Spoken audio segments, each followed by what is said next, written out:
say omesi na nan e wo dwumadi ase ye ba ya yasemti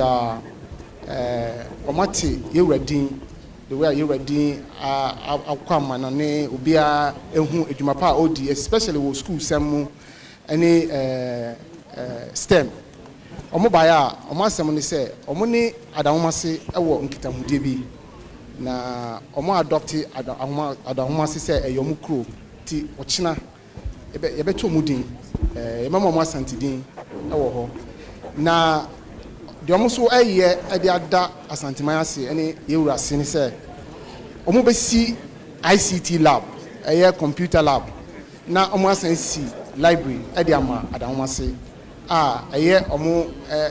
de omo so eye e de aboa yewura ahomasua dwumadi a odi no na omo ba ne so a omo kuta adokodoko de eja asofo omo kuta adokodoko de say omo de bre yewura na omo kuta eye omo sem 6,000 Ghana cedis say omo de boa yewura foundation tie ba ya na yase we am so bro so de ona na say no so ojina ha ma adawma wa ona na Ranford CCC asoripen ni bibinti wantimi ama one adawma Covenant United Church asori wo America amamu no manya nkabomu adawma ona na no yaba no nso mbota ni say omo de adawma wa okro adamase o mafa no say omukro omo nhyehyɛ say omo besi adawma baby a de betete mofra IT abayi computer sama abayi ombe bi wadamase no mdatete wo mu enwumasua so esumani so omunim so adawma wo ba ye fia bi onum ma okoyi wo de enwumasua na esi wani so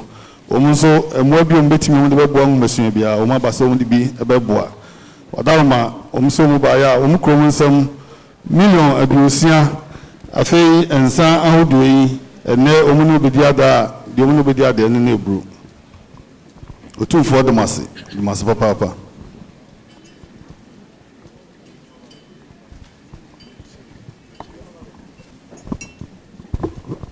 Nanano momia prince CCC foye yan pray one man yan prince CCC foye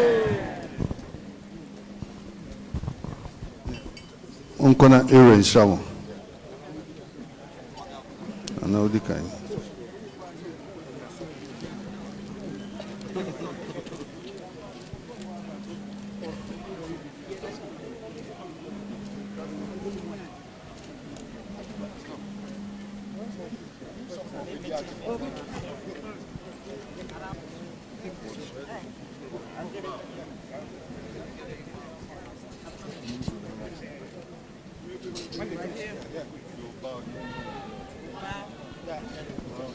No.